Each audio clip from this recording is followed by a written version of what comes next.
Inilah Syeun, kota terbesar di lembah Hadramaut, adalah pusat perdagangan teramai di lembah subur di Yaman. Letak kota ini berjarak 50 km di sebelah barat Sana'a, ibu kota Yaman. Kira-kira 3.000 orang menetap di kota yang berlokasi di timur Yaman ini.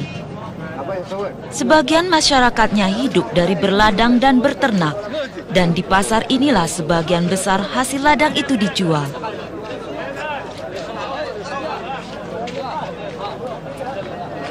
Madu adalah produk yang sudah dikenal baik yang dijual di sini.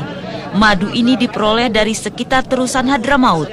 Ini adalah madu berkualitas tinggi terkenal yang menjadi salah satu daya tarik utama bagi orang-orang yang mendatangi pasar ini.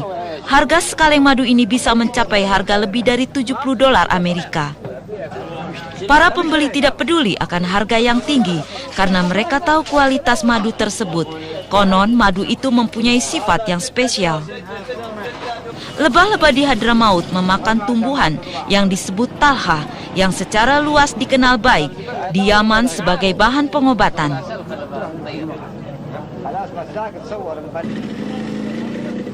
Namun demikian, madu bukanlah hasil utama kota ini.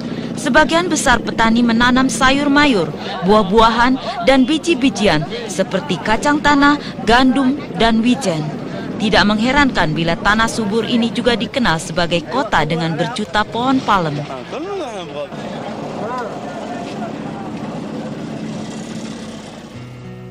Di pusat kota Syeun, terdapat sebuah istana sultan yang menguasai Hadramaut pada masa yang lalu. Saat ini telah dirubah menjadi museum.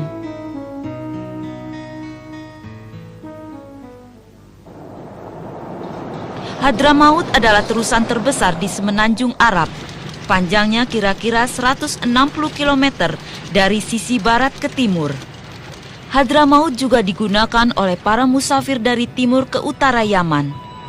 Dikisahkan bahwa para nabi telah tinggal di sini ratusan tahun yang lalu. Sejumlah barang peninggalan yang berkait dengan hal tersebut masih dapat dilihat hingga saat ini. Ke arah barat Syeun, perjalanan melalui jalan berliku ke desa Asnab, tempat dimakamnya Nabi Saleh. Nabi Saleh adalah pembawa pesan Allah untuk kaum Syamud.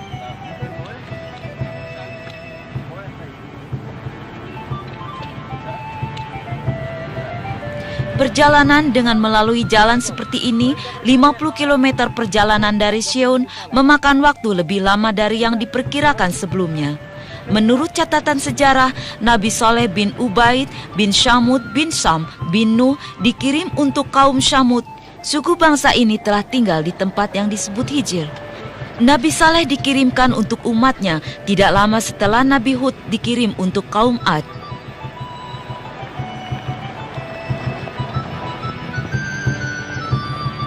Seperti nabi-nabi sebelumnya, pesan Nabi Saleh kepada umatnya sama dengan para pendahulunya, yaitu pesan untuk menyembah hanya pada Allah, tidak berbuat jahat dan selalu berbuat baik.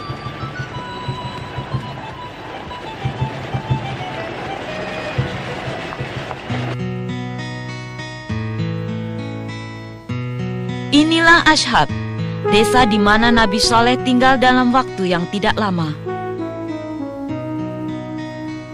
Omar Amir adalah petani. Dia tinggal di Wadi Sar, sebuah tempat dekat Ashab.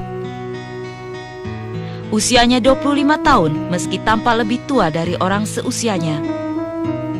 Seperti penduduk setempat lainnya, dia secara rutin mengunjungi makam Nabi Saleh alaihissalam dan sholat di masjid terdekat.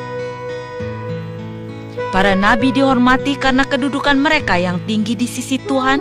Inilah salah satu alasan mengapa makam ini sering dikunjungi dan terawat baik. Menurut Omar Amir, atap yang dibangun untuk menutup makam Nabi Saleh tidak bertahan lama, hanya beberapa bulan atap itu rubuh. Makam ini panjangnya 25 meter dan lebar 2 meter. Dengan ukuran yang luar biasa, makam ini masih menyimpan misteri. Nabi Saleh dikirim untuk kaum Syamud. Bangsa Syamud hidup damai dan makmur. Sayang kehidupan mewah itu membuat mereka melupakan Tuhan. Mereka juga tidak mengikuti ajaran Nabi Saleh.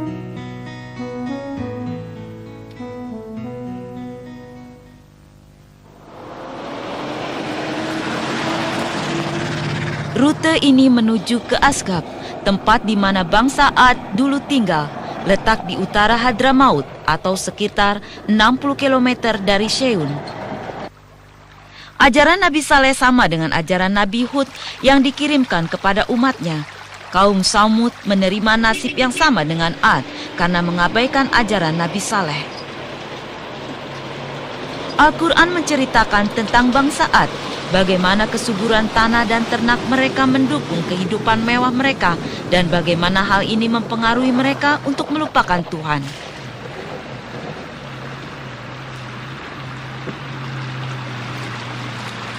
Sejarah berulang lagi, bangsa Samud menjadi sombong seperti kaum Ad. Mereka juga diuji dengan kekayaan dan kemakmuran dan kemudian terlupa untuk memuja Tuhan. Dan seperti kaum Ad, Tuhan menghukum mereka dengan ganjaran yang setimpal.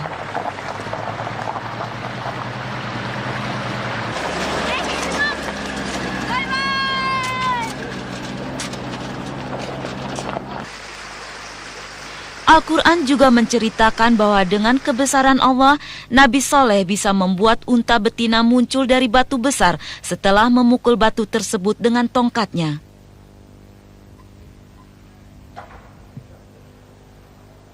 Nabi Saleh meminta agar umatnya tidak menyakiti unta tersebut. Mereka tidak hanya mengacuhkan kata-kata Nabi Saleh, tetapi juga membunuh unta tersebut.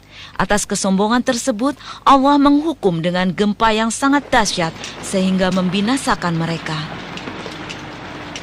Makam Nabi Hud terletak di desa ini.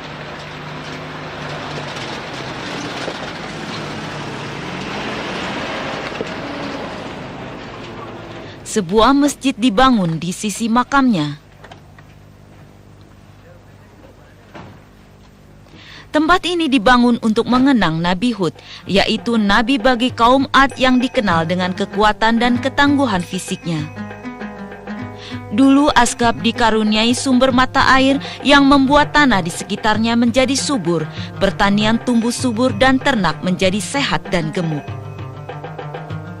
Penduduk setempat percaya bahwa batu besar ini telah ada sejak ribuan tahun yang lalu. Mereka percaya bahwa Nabi Saleh pernah mengikatkan untanya di batu ini. Batu besar di sisi masjid ini diperkirakan berasal dari pegunungan di dekatnya. Batu itu menjadi bagian dari tembok-tembok masjid. Allah berfirman dalam surat Al-Ahqaf ayat 21, "Dan ingatlah saudara kaum Ad, yaitu ketika memberi peringatan kepada kaumnya di Al-Ahqaf, dan sesungguhnya telah terdahulu beberapa orang memberi peringatan sebelumnya dan sesudahnya dengan mengatakan, janganlah kamu menyembah selain Allah, sesungguhnya aku khawatir kamu akan ditimpa azab di hari yang besar." Kaum Ad mengabaikan peringatan Nabi Hud. Dengan sombong mereka menantang Nabi Hud untuk membuktikan ancaman azab tersebut. Atap bangunan ini memberikan perlindungan bagi makam Nabi yang secara rutin dikunjungi orang-orang Yaman, khususnya selama bulan Sya'ban. Tragedi yang menimpa orang Ahqaf ratusan tahun yang lalu memberi pelajaran bagi orang Muslim sampai saat ini.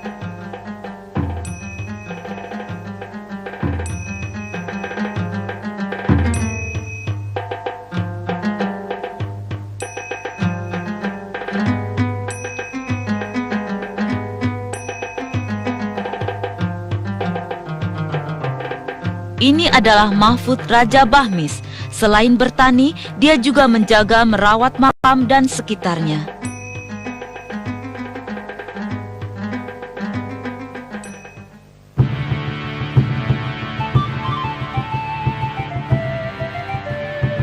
Allah menghukum kaum Ad dengan menurunkan hujan yang sangat deras. Dalam Al-Quran Allah berfirman, "Maka jadilah mereka tak ada lagi yang tersisa, kecuali bekas-bekas tempat tinggal mereka."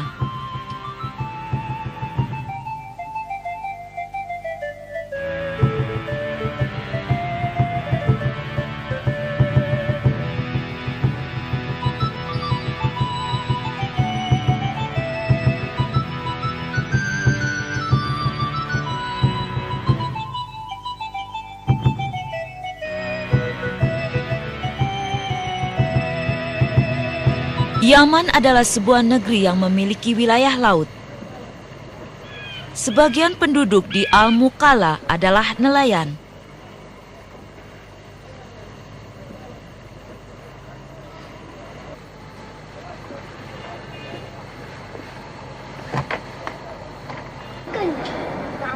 Ini adalah perkampungan nelayan Al-Mukalla, letaknya di dekat Laut Arab dan berjarak kira-kira 250 km dari Seun. Kota ini juga merupakan persinggahan bagi para pelintas yang akan menuju Aden di sebelah barat Al-Mukalla. Beginilah pemandangan sehari-hari di sana. Warga kota hidup dengan kesederhanaannya.